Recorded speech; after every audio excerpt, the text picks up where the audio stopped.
Bismillahi, assalamualaikum warahmatullahi wabarakatuh.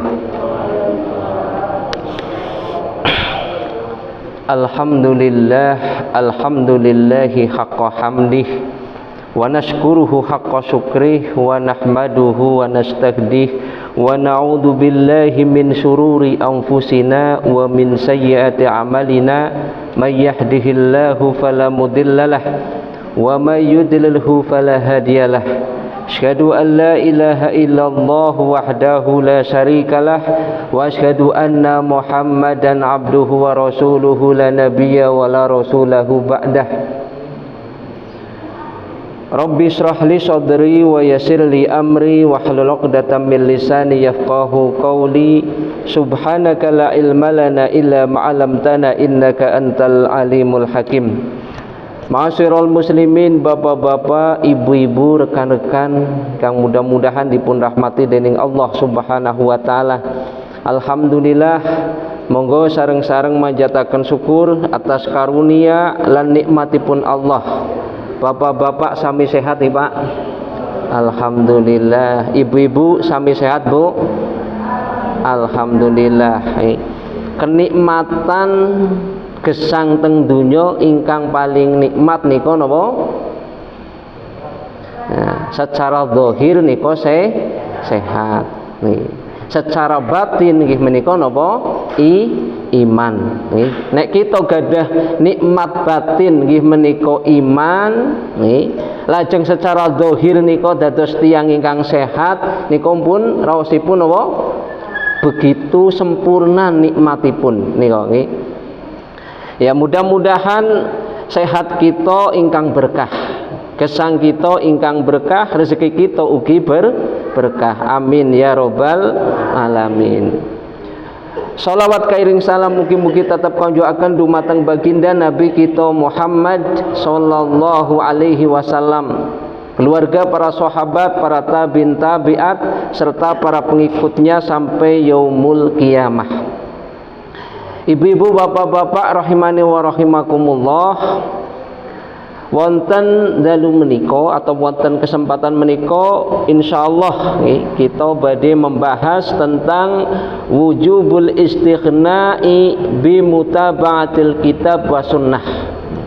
Wajibnya mencukupkan diri dengan mengikuti Al-Qur'an dan sunnah. Kenapa kita perlu mencukupkan diri dengan Al-Quran dan Sunnah? Karena Allah Subhanahu wa ta'ala menurunkan Al-Quran, yang Al-Quran ini sebagai hudalin linnas, sebagai petunjuk bagi manusia. Allah menyebutkan di dalam surat An-Nahl ayat 89 yang bunyinya a'udzubillahi minasyaitonirrajim, bismillahirrahmanirrahim, wa nazalna 'alaikal kitaba tibyanan likulli syai', dan kami turunkan kepada engkau Al-Qur'an tibyanan, sebagai penjelas, likulli syai', terhadap segala sesuatu. Karena pentingnya kita berpegang teguh dengan Al-Quran, berpegang teguh dengan sunnah Rasulullah Sallallahu Alaihi Wasallam, sampai Rasulullah Sallallahu Alaihi Wasallam ketika melihat sahabat Umar bin Khattab lagi membaca, lagi memegang lembaran kitab Taurat. Nah niku Rasulullah niku marah, nggih. Rasulullah marah, nggih. Dalam riwayat niku dengan dipun sebutaken anin Nabi sallallahu alaihi wasallam annahu ra'a fi yadi Umar bin Al-Khattab radhiyallahu anhu waraqatan min at-Taurah.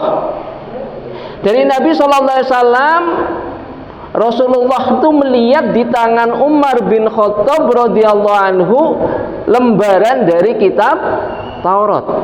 Faqala, kemudian Rasulullah bersabda, amutahawwikuna ya Ibnul Khattab, Apakah engkau jadi orang bingung ya Ibnul Khattab gitu ya. Laqad ji'tukum biha bayda'a naqiyatan walau kana musan hayyan wa taba'tumuhu wa taraktumuni dhalaltum. Sungguh wahai Ibnul Khattab, jika Nabi Musa itu datang kepada engkau atau Nabi Musa itu masih hidup dan engkau mengikuti Nabi Musa meninggalkanku, maka engkau akan menjadi orang-orang yang tersesat. Engkau menjadi orang yang tersesat. Wa fi riwayat, di dalam riwayat yang lain, walau kana Musa hayyan, seandainya Nabi Musa itu masih hidup, ma wasi'ahu illa itibai, maka tidak ada keluasan untuk menjalankan syariat kecuali harus mengikuti apa yang aku bawa.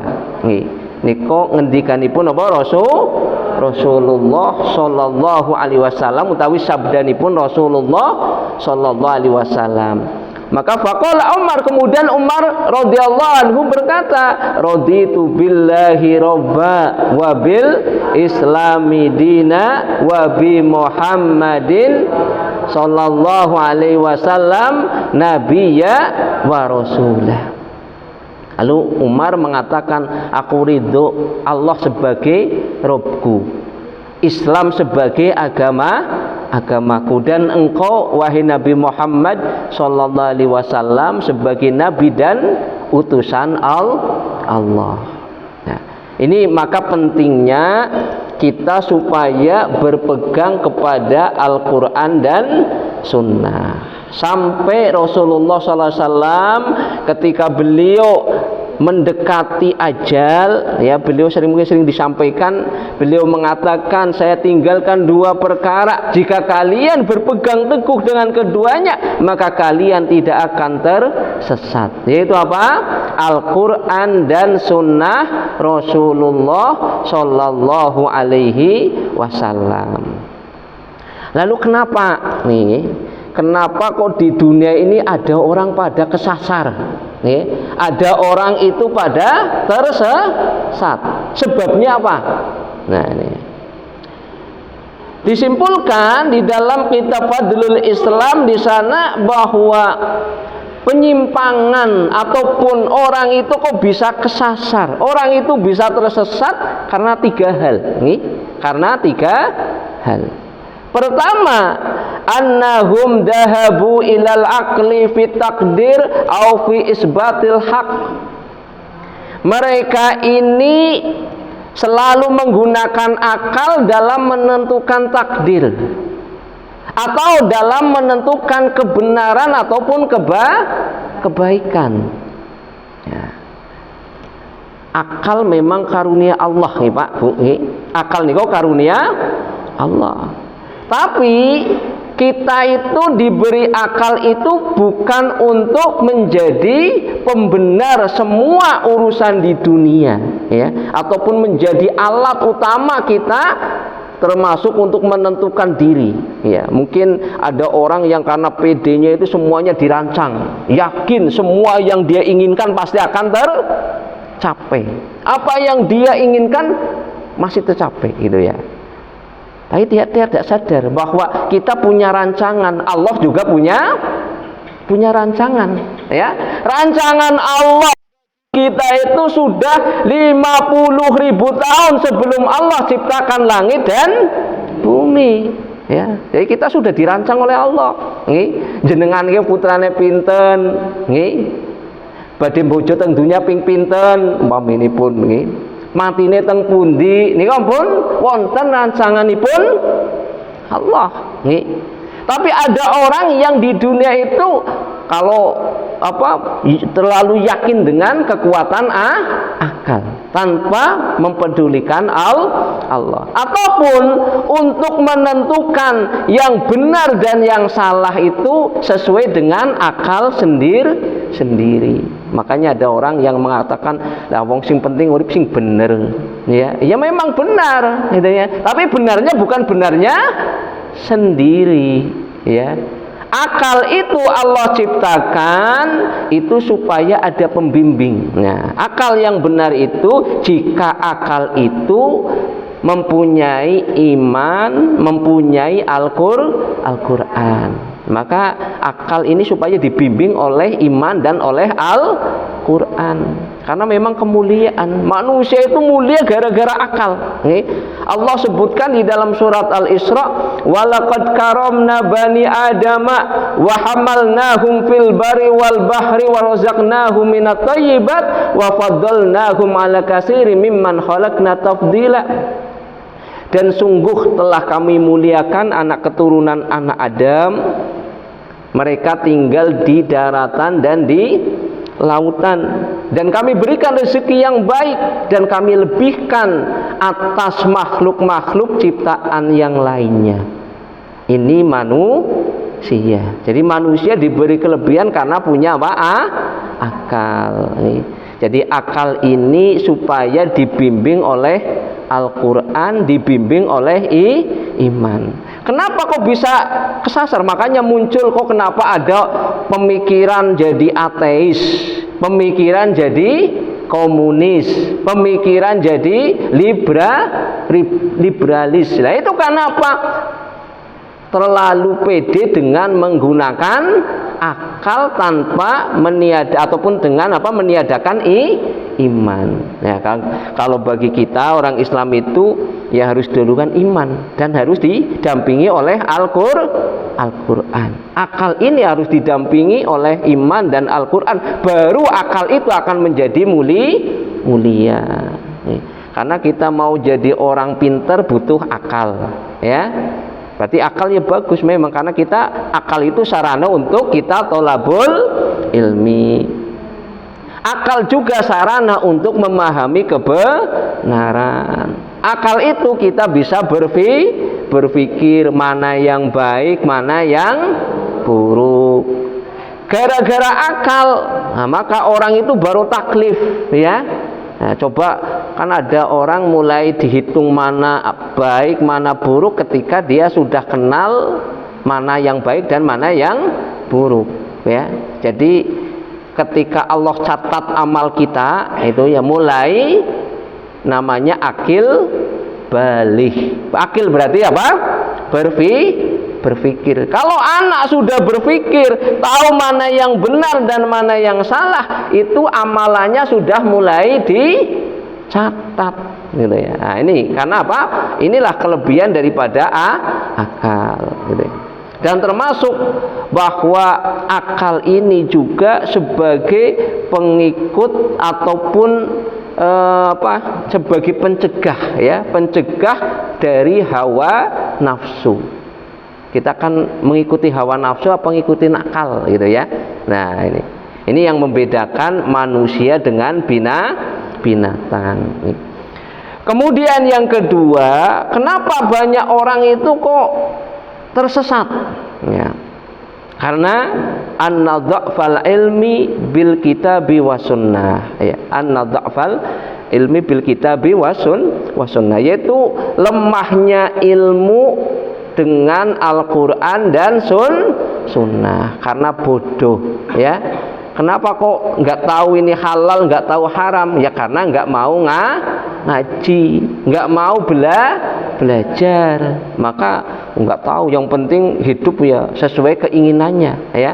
Nah, ini mudah-mudahan insya Allah kalau jamaah Darussalam insya Allah pinter-pinter, ya. Karena tiap pekan ada pengajian, tahu mana yang halal, tahu mana yang haram, tahu mana yang salah, tahu mana yang benar, ya. Ini dipelajari dengan namanya tolabul ilmi. Kemudian yang ketiga, kenapa kok ada orang itu tersesat, ya. Ternyata ada juga pengaruh dari luar. Nah, ini ya. Pengaruh dari luar itu apa? Siyasatul jairah atau siyasatul dhalimah, ya. Karena ada penguasa yang jelek atau penguasa yang dolim. Nah, ini bisa juga pengaruh, ya. Penguasa dolim ini bisa mempengaruhi manusia itu bisa apa? Kesasar. Ya, ya contoh ini ya. pada zaman dulu ada, pada zaman imam ini, para imam itu ada Imam Ahmad bin Hambal. Waktu itu kalau salah itu rajanya itu namanya Mu'tasim, ya. Nah, itu sang raja ini pemikirannya salah, ya.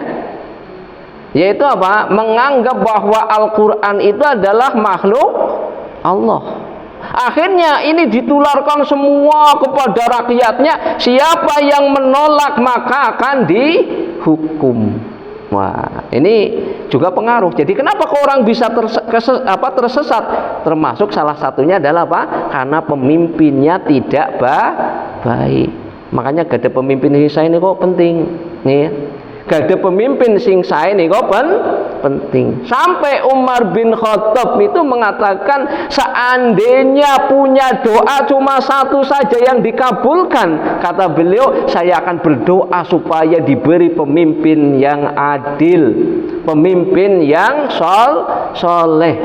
Nah, karena ternyata urusan pemimpin itu nanti bukan cuma di dunia, itu kan urusan dunia. Bukan cuma urusan dunia, Pak. Kalau nanti suatu saat kita memilih pemimpin kita nanti berlaku zalim, kita ikut dosa. Ya. Kalau kita umpamanya memilih pemimpinnya banyak maksiat, kita ikut dosa. Rugi enggak? Rugi.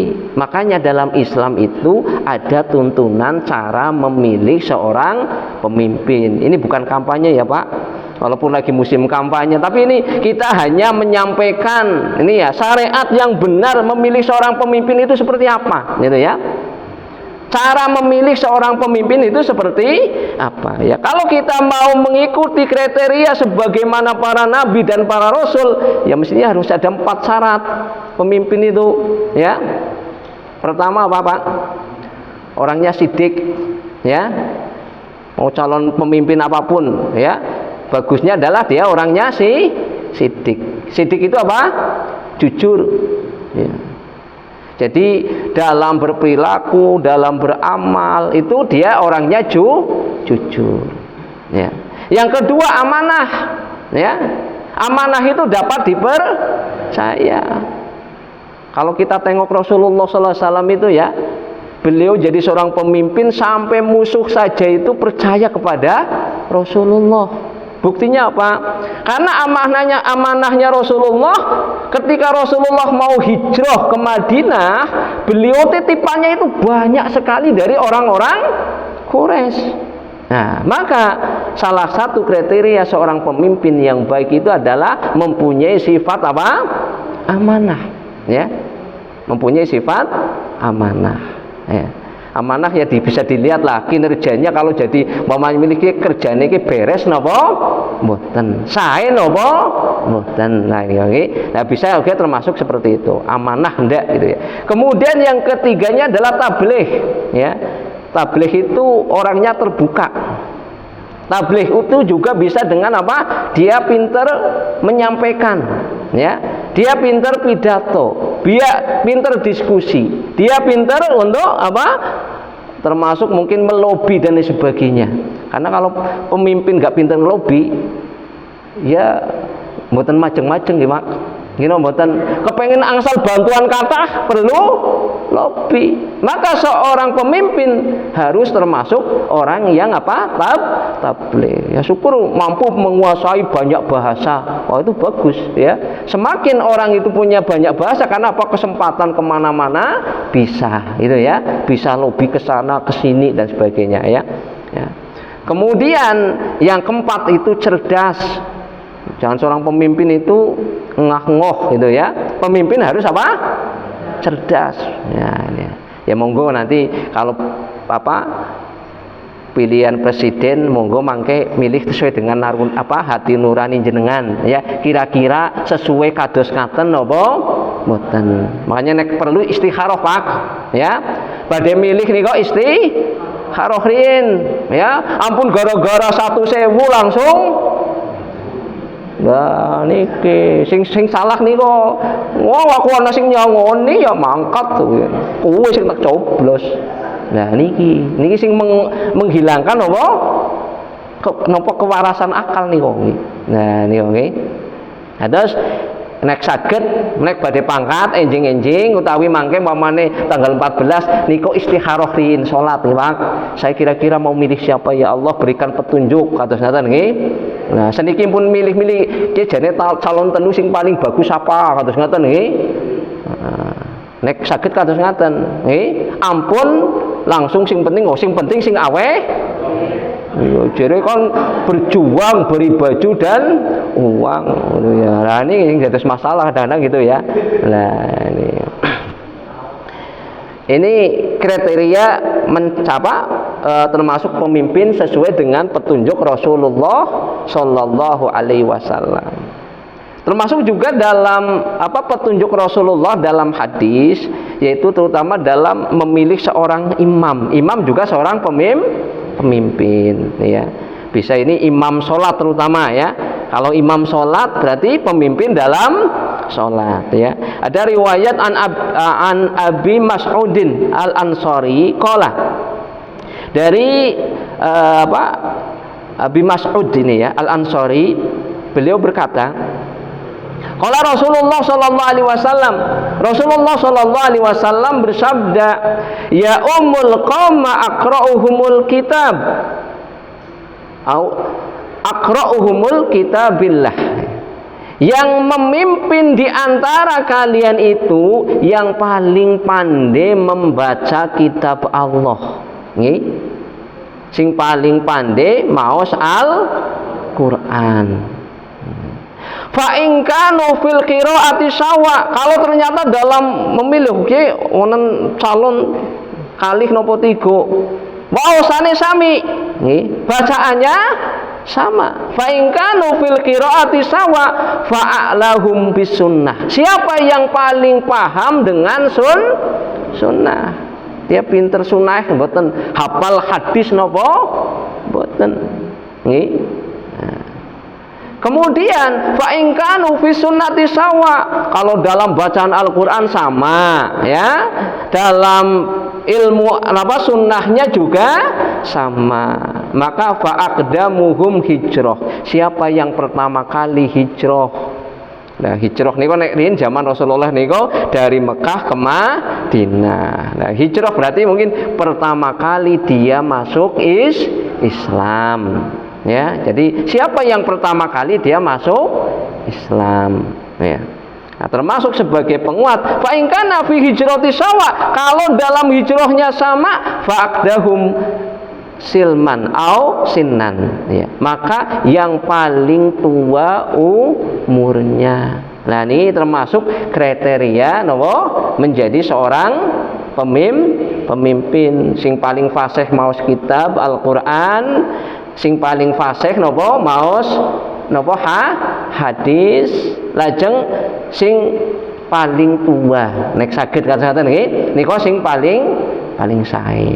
Nah, nek mboten ya Pak ukurane sing nika nomor setunggal kali nomor kalih nika sing utama nggih menika napa nek perlu dites jane maos Qur'ane lancar apa mboten kados katen nggih. Mane nek saya mangke ke depan niku nek pilihan nopo-nopo pilihan RT ki jane sing dipilih ki sing pinter maos Qur'ane jane sapa kados katen nggih. Nah, nek wong anak calone telu ya kon uji sing paling lancar sinten kados ngaten nggih. Nah niku sae niku nggih. Nah, ini salah satu kriteria yang memang ditunjukkan ataupun diberikan arahan dari baginda Nabi kita Muhammad sallallahu alaihi wasallam. Ibu-ibu, bapak-bapak rahimani wa rahimakumullah. Lajeng setelasipun kita nerasakan berkenaan dengan masalah wujubul istighna bi mutaba'atil kitab wa sunnah.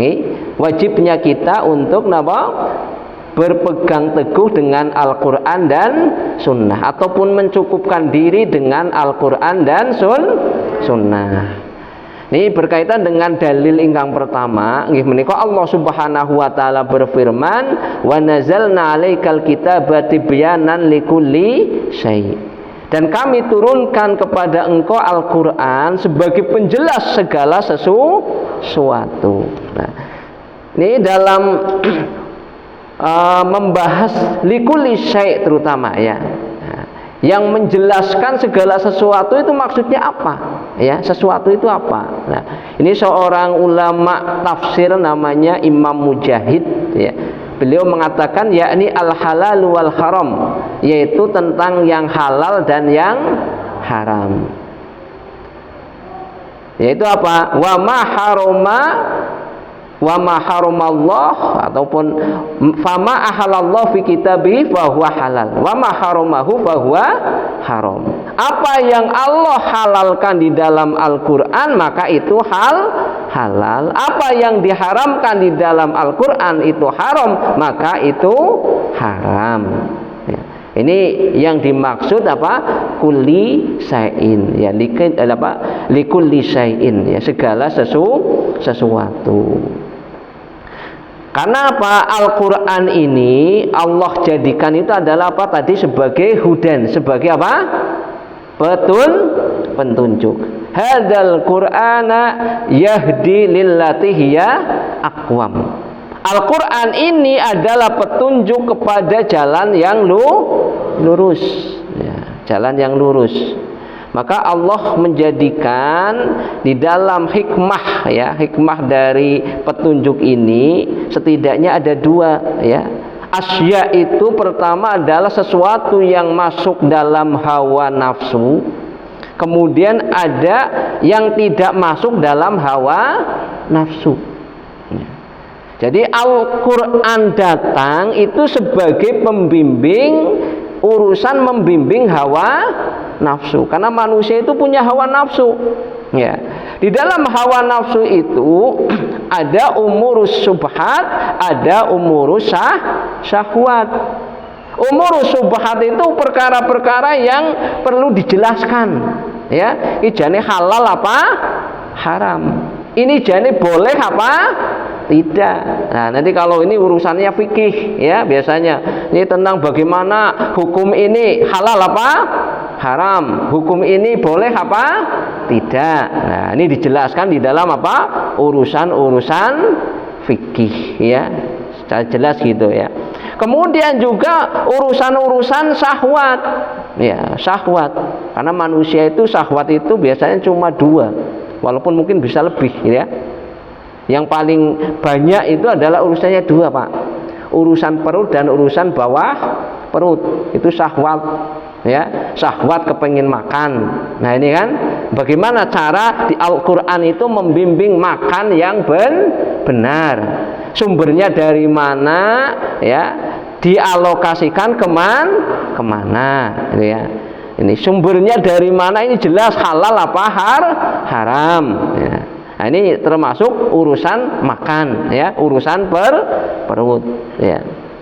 Nah, ini termasuk dibimbing oleh Al-Qur'an.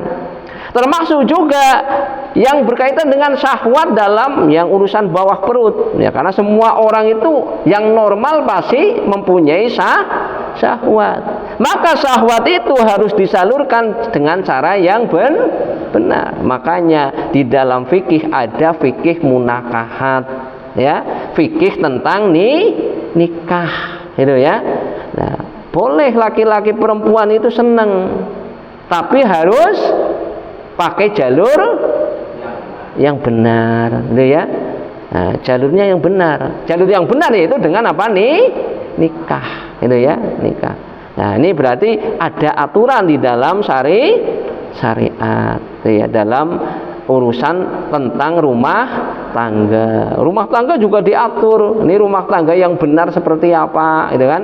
Nah, ini termasuk Al-Qur'an membimbing tentang hal itu, ya. Kemudian ada yang berkaitan yang tidak dengan kaitan dengan hawa nafsu, yaitu bahwa Al-Qur'an ini Allah jadikan sebagai hudan, petunjuk bagi manusia pada jalan yang lurus, yaitu dalam urusan-urusan ilmiah dan amaliyah, ya. Ada urusan-urusan ilmiah dan amaliyah, ya. Jadi urusan ilmiah ya juga dibimbing. Ilmu yang benar, nah itu yang dibimbing oleh Al-Qur'an sesuai dengan petunjuk dari Allah. Ya, contoh Kalau ilmu yang benar, kita tahu asal usul manusia itu saking pundi, Pak? Asal usul manusia saking pundi? Kan riyen wonten kita belajar mungkin asal usul manusia dari kera. Jenengan ridho napa mboten? Hah? Enggak ridho kan? Kita ini nek umpamane dikatakan bahwa kita itu keturunan kera. Kira-kira setuju apa mboten? Mboten. Harus dibimbing oleh Al-Qur'an. Siapa manusia yang pertama kali Allah ciptakan? Yaitu Nabi Adam. Makanya kita ini adalah Bani Adam, ya. Bani Adam berarti apa? Keturunannya Nabi Adam, ya.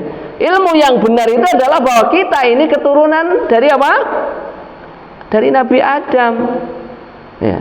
Kalau Nabi Adam Allah ciptakan dari tanah, maka anak keturunannya adalah terbuat dari saripati tanah, ya, saripati tanah. Nah ini, ya, ini adalah termasuk bahwa Al-Quran membimbing ada yang berkaitan dengan urusan-urusan ilmu, termasuk juga urusan-urusan amaliyah.